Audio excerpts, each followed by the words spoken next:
from Concord, California.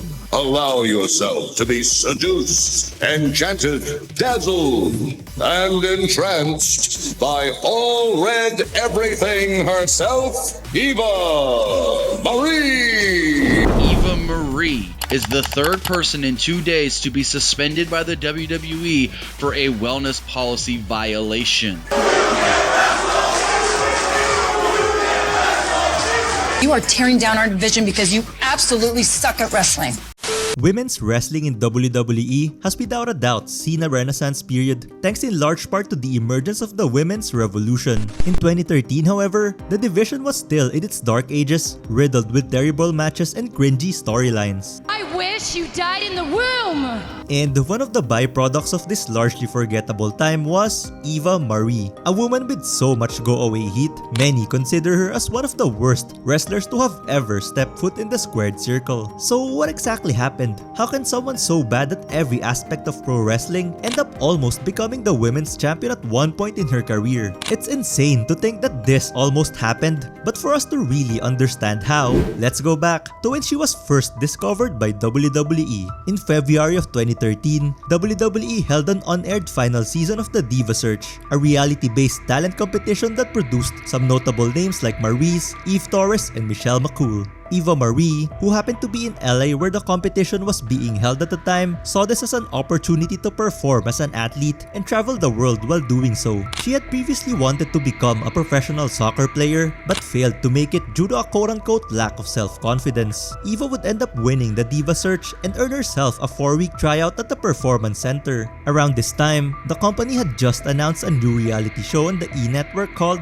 Total Divas, and the hopeful upstart was selected to be one of its cast members. She would dye her hair red in preparation for the show and officially made her main roster debut on July 2nd of 2013 during a backstage segment on Raw. There, the Bella Twins would be seen introducing themselves to both Eva and JoJo before getting into a verbal spat by belittling all of their other co-stars. To promote their upcoming show, the cast would all appear together again a few weeks later during an episode of Miss TV, and Eva instantly got fans to dislike her when she introduced herself and slapped Jerry Lawler out of nowhere. She then aligned herself with the Bella Twins, accompanying them in their matches before competing in her first non-televised match at SummerSlam Access, as she teamed with Brie Bella in a losing effort to Natalya and Maria Menounos. Eva and the Bella Twins would end up feuding with the rest of the Total Divas for the better part of August until they were united against a common enemy in the form of then Divas champion AJ Lee. On the August 26th edition of Raw, AJ would cut her infamous pipe bombshell promo, burying all of the cast members of Total Divas and starting a faction war as she formed an alliance with the other women not in the show and called themselves the True Divas. And over the next couple of months, the two warring factions competed in several matches, with All Red Everything making her debut match in a 6-man tag against Oksana, Alicia Fox, and Rosa Mendes. It was a largely inconsequential match that barely lasted over 3 minutes, though the Total Divas trio would manage to get the victory all thanks to Natalya. Eva's next 2 matches would follow pretty much the same format,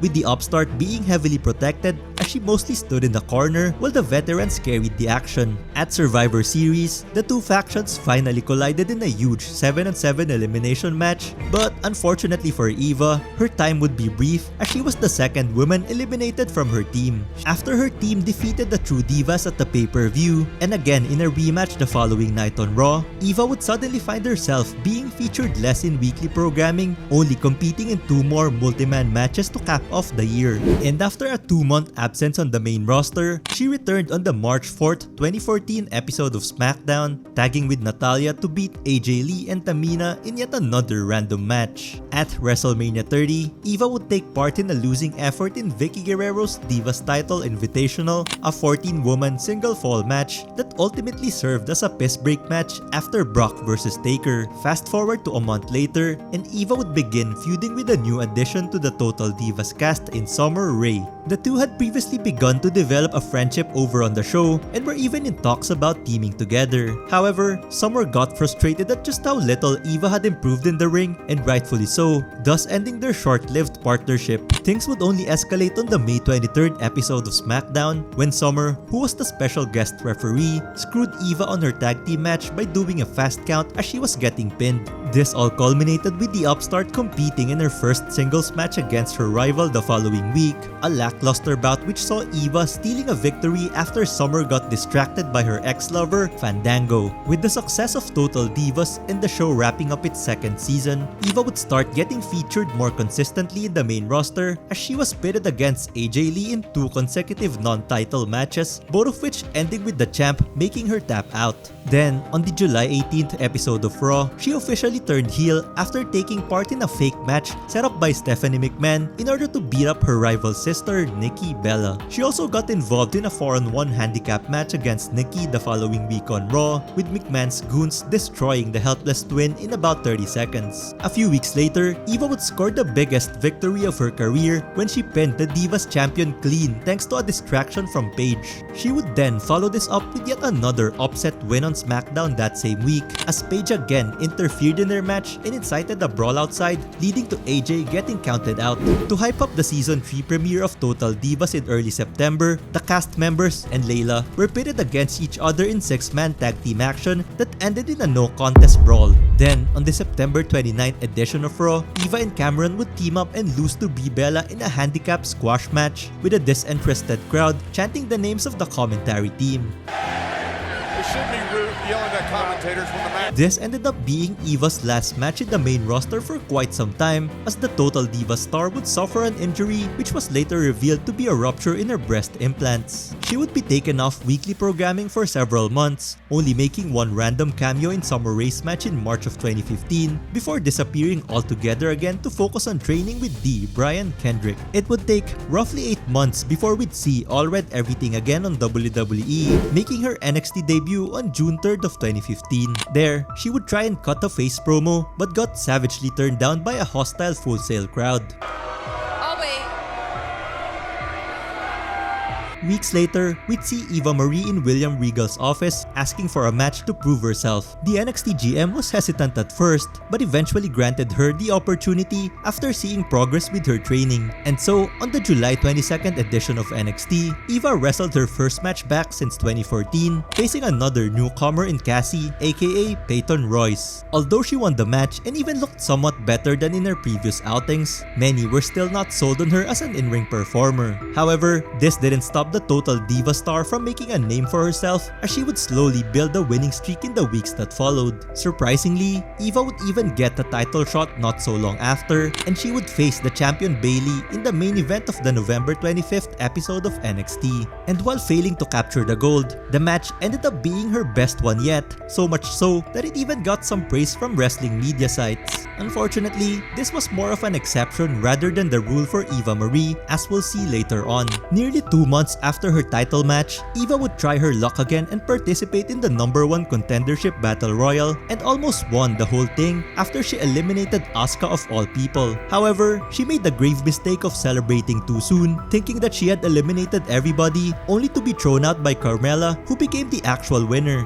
Around this time, Eva Marie and Nia Jax started having sort of a partnership of mutual interest as they set their sights on the champion and the #1 contender. They would manage to beat Bayley and Carmella in tag team action, but then lose to the team of Asuka and Bayley due to a costly error. Following this, Eva would face the newly crowned NXT Women's Champion Asuka in a non-title bout, and while they were given more time to do their stuff in the ring, it just wasn't able to recapture the magic of Eva's match with Bayley. This would also be Eva's final match on NXT, as she was called back up the main roster shortly after. During a brawl between Team Total Divas and Team Bad and Blonde on the March 28th episode of Raw, Eva Marie would make her grand return to a not so warm welcome from everybody, helping her co-stars fend off their opponents. And then at the WrestleMania 32 kickoff show, Team Total Divas collided with Team Bad and Blonde, where Eva got infamously rained down a chorus of "You Can't Wrestle" chants. Nonetheless, her team picked up the victory in the end. After this, Eva would take a 3-month hiatus from live TV before getting drafted to SmackDown Live as part of the 2016 brand split. She made her first appearance post-brand split on the July 26th episode of SmackDown Live, getting introduced to an over-the-top ring announcement as she walked down the stage. This wouldn't be the only change in her gimmick though, as over the next couple of weeks, Eva would manage to get out of her scheduled matches due to unforeseen circumstances, including that infamous fake wardrobe malfunction that became the highlight of her WWE career. Unfortunately, it never reached its intended payoff, as Eva Marie was suspended for 30 days for violating the company's wellness policy.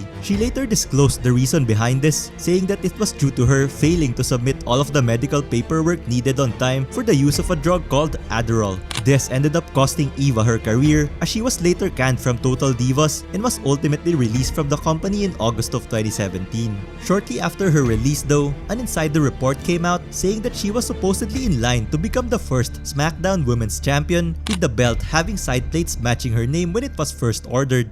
While Eva's release came out of left field, this wouldn't be the last we saw of her, as she would make her WWE return 4 years later. In May of 2021, several vignettes were aired on Raw to hype up her return, showcasing her new inspirational gimmick, which she aptly called the Eva-lution. Finally, on the June 14th episode of Raw, Eva Marie made her return and was supposed to wrestle Naomi, but instead, she sent her new protege, a debuting Piper Niven, who she would later call Doudrop. Doudrop would end up squashing Naomi, while Eva announced herself as the winner of the match. However, things quickly started falling apart for this mentorship just a week later, as during a Money in the Bank qualifying tag team match, a frustrated Doudrop would refuse to be tagged by Eva, costing them the match. Regardless, the dysfunctional duo would continue to team up for the coming weeks, even getting their win back against Naomi and Asuka, but all the while, Eva would continue to incite everybody by announcing herself as the sole winner. The two would then find themselves in the crosshairs of a fiend-possessed version of Alexa Bliss after Eva instructed Doudrop to attack Bliss, costing her the match. Bliss would later return the favor by causing a distraction during Eva and Doudrop's women's tag team title contendership match, leading to a loss. And after weeks of antagonizing each other, things finally came to a head at SummerSlam when Eva Marie went one-on-one with Alexa Bliss in a forgettable bout that lasted just over 3 minutes. Unsurprisingly, Alexa would beat Eva, and to add more insult to injury, Doudrop would announce her mentor as the loser of the match while also stealing her jacket. A spiteful Eva then launched a brutal assault on her protege on the Raw post SummerSlam, officially ending their toxic partnership.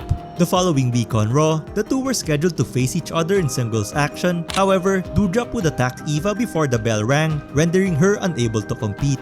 They would eventually have their blow-off match on the September 13th episode of Raw, with Doudrop soundly defeating her mentor and again on a rematch a week later. Following this loss, Eva decided to run her mouth again on her former protege until she was interrupted by Shayna Baszler. She would get destroyed by Shayna, which ended with her elbow getting sickeningly stomped through the steel steps. This angle was just meant to write Eva off TV so she could fulfill her movie commitment. However, this would turn out to be her final appearance, as she was released on November 4th that same year as part of the massive layoffs. Time will tell if Eva Marie would return to the company for a third run, as she recently mentioned that the door is always open for her to do so. Though, as a famous saying goes, some doors are just meant to be kept closed. So how bad was Eva Marie actually? If I was to rate both of her WWE runs on a scale of 1 to 10, I'm giving it a 2 out of 10. Let me explain why. I'll go out on a limb here and say that Eva Marie might just be the worst women's wrestler in recent history by a decent margin. There's a difference between someone who's green but has loads of potential over someone who's just not cut out for the business. And sadly, Eva falls on the latter. And sure, she did kind of improve after training with D. Brian Kendrick and being sent back down to NXT. But that's like if the new Borderlands film got a 1% bump in its Rotten Tomatoes score. It's still trash at the end of the day. And I haven't even mentioned the litany of botches and mishaps that happened throughout her run, such as, but not limited to, giving Carmella a concussion at a house show, lying about knowing how to dance so she could be Fandango's new dance partner, and of course, calling Ginger Mahal. Did you know my name? Ginger Mahal. Did she say Ginger? Ginger Mahal. There's obviously only one reason why WWE signed her, and they got exactly that. But they probably shouldn't have expected more as well. Anyway, if you watched this video all through the end, let me know by saying who you think is the worst women's wrestler of all time. And if you wanna see more How Bad videos, check out the next one in your screen. See you there.